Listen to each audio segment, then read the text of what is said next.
We have M. Hagreis, who is actually Margriet from the Netherlands, a 26-year-old woman, says, is it true that you'll star in Men in Black 2, and will you record a soundtrack for that film?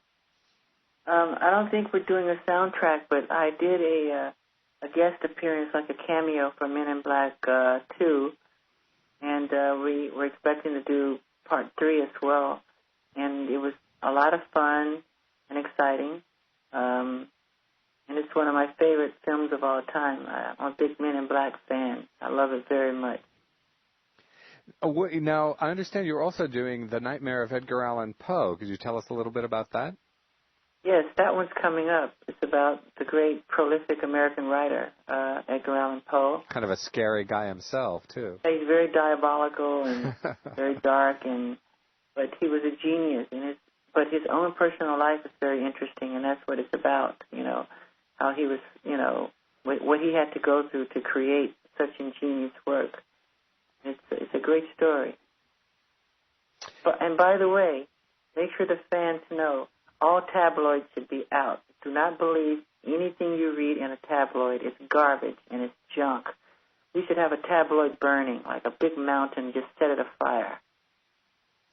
You heard it first here from Michael Jackson. Don't waste your time with it. It's stupid. Now we have Rapmaster J.A. Writes in, who is actually Jason from Illinois.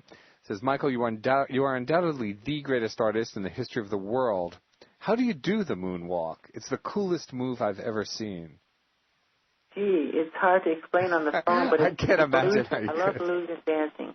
It's like walking forward and backwards at the same time, but not just walking, but as if you're on a conveyor belt. And it's hard to explain. If he was in front of me, I could show him how to do it with my fingers or with my feet, but maybe he could see at the end of the Jam video where I'm trying to show Michael Jordan how to do it step by step. That's the only time I think I showed it. Now, we have Mark DeShark who asks, how do you do that lean on the video to Smooth Criminal? Oh, Smooth Criminal. Well, that one happened. It was in the middle of the shoot, and it wasn't. I choreographed it right at the moment. It took us an hour to execute it. It's a special effect that we kind of lean as far as we can, and we let the conveyor belts do the rest. Now, Glenn from Toronto, Canada, asks, do you feel a special spiritual energy when you're performing? Do you feel you are connected to a higher force? Because this is what you make many people feel when they see you live. That's exactly what it is. You're connected to a higher source, and you just go with the moment, and you become one with, the spirit.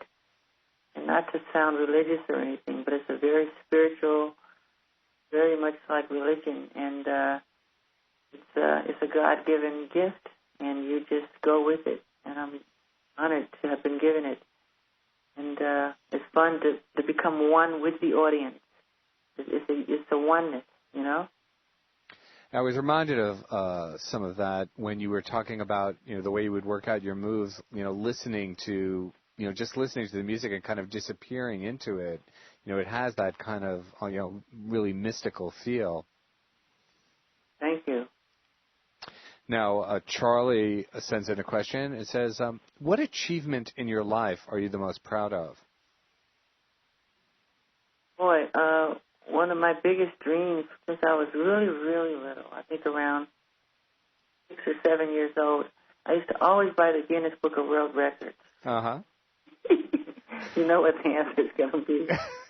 I said, I love to dance and sing. Hopefully one day I could be in this book. And I believed that it was possible. So when Thriller became the biggest selling album of all time, and it was enlisted in the Guinness Book of World Records, and there's so many other lists, they've enlisted me in there like 7 different times now.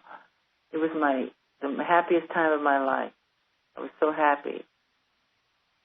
To what do you attribute, that level of, ambition and possibility that you felt when you were a kid? I think it's sometimes hard for people to feel, either, you weren't obviously rich as a kid or, from a kind of fancy background, but still somehow you were able to envision, a life of success. What do you attribute that to?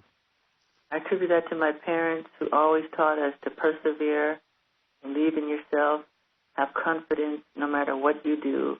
Even if you're sweeping floors or painting ceilings, do it better than anybody in the world. No matter what it is that you do, be the best at it and have respect for others and be proud of yourself and to be honorable, Absolutely. Now, you've been making records for a long time. You've been a force on the music scene for many years. What do you think are the biggest changes in music that you've seen? Biggest changes? Yeah, what's changed about the music industry or about, the music that's out there? What do you think is different? Well, I don't think people thought the rap music would last as long as it has. Mm-hmm. And it has gone through evolutional stages. There's more melody in it now, and it's right. more acceptable because melody will never die. It will never die. And the rhythms, things are a little more rhythmic now because people want to dance. It's part of the human condition. It's part of our biological makeup. Our cells dance when we hear beats. Mm-hmm. So I notice a one-year-old child will start moving, hearing music. How do they know to move? Because it's biological. It's not just hearing of the ear. It's feeling. And playing music, the grass and the trees and the flowers, they're all influenced by music. They become more beautiful and more vibrant in how they grow. Music is a very important and powerful substance. And all the planets in the universe make music. It's called music of the spheres. They all make a different note. They make harmony. So it's harmony even in the universe as we speak. Now we have a question from Holland. Femke from Holland writes and says, I love the special editions from Off the Wall, Thriller, Bad and Dangerous. She loves you. And asks, why will Invincible be coming out in different colors? Because we wanted the fans to have some fun with it and collect them. And it's a limited edition, I think. And there's albums that I love, and I would buy them 5 times, even though I have the same cover. Uh-huh. That's 5 times because I love that album so much. So I imagine if they did a different color or just changed the cover, I would buy it 5 more times. And we just wanted the fans to have some fun with the pictures and with the colors and just to try something a little different. That's why we did it. Now we have TJ, who is 17 and from Australia, wants to tell you that you are still my hero. It says, how do you explain your ability to inspire so many people all around the world? I just do what I do, and I love doing it. And I love art. I love anything in the arts. And if they're inspired by it, I feel I pray that I'm doing my job, what I'm here to do on earth. Because I love the fans, I love the kids, I love the babies, and that's what gives me my inspiration. The children, the babies, the